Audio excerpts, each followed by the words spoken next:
నేను ఆ రోజు కూడా చెప్పిన సిసిఎస్ దగ్గర, పొలిటీషియన్ అయిపోయింది, ఇంకా మీ ఫోర్త్ ఎస్టేట్ మీద ఉన్నది మీకు, మీరు ఎంత పాజిటివ్ ఉన్నా మళ్ళీ మీ మీదనే ఉంటుంది అని చెప్పి.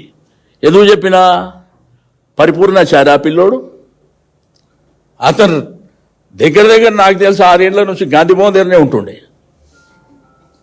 ఇక మరి అట్లుంటూనే లోపటేస్తే ఇక ఇప్పుడు వాళ్ళకు రోజు పాజిటివ్ రాసే వాళ్ళని వదిలిపెడతారు అనుకుంటుర్రా? వదిలేరు కదా.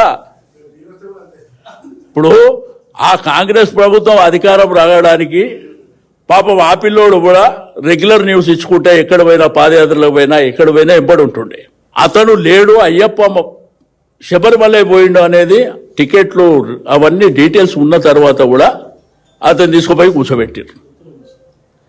ఆడ ఎంక్వైరీ లేదు, ఏం లేదు.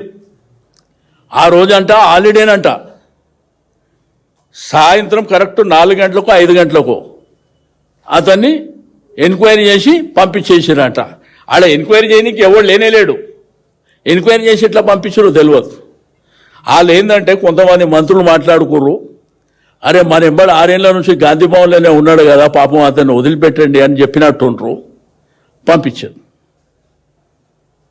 కాబట్టి మన దగ్గర ఉన్న వాళ్ళకు ఫేవర్గా ఉన్న పత్రికా యాజమాన్యానికి, టీవీ ఛానల్ యజమాన్యాన్ని కూడా రిక్వెస్ట్ చేస్తున్నా, గారు 6 ఏళ్ల నుంచి ఆడ పడి పాపం వాళ్ళ ప్రభుత్వం రావడానికి కృషి చేసిన ఆయననే వదలలేదంటే మరి రేపు మిమ్మల్ని వదులుతారని మీరు ఎట్లా అనుకుంటారో నాకైతే తెలియదు. మీరు కూడా కొంత జాగ్రత్తగా ఉండండి.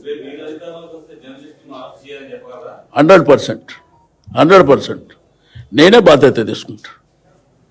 నేను ఇప్పుడు కూడా బాధ్యతనే ఉంటా. మీకు తెలుసు, పాత్రికేయులో ఎవరికి ఏం జరిగినా కానీ నా దగ్గరకు వచ్చినప్పుడు నాకు తోచినంత సాయం చేసుకుంటా పోతా.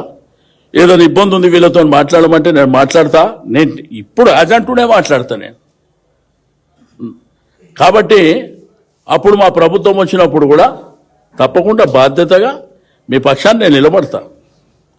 కానీ ఇది మాత్రం ప్రమాదమైనటువంటిది. అది పరిపూర్ణాచారినే వదలనోడు మిమ్మల్ని వదులుతాడన్న గ్యారెంటీ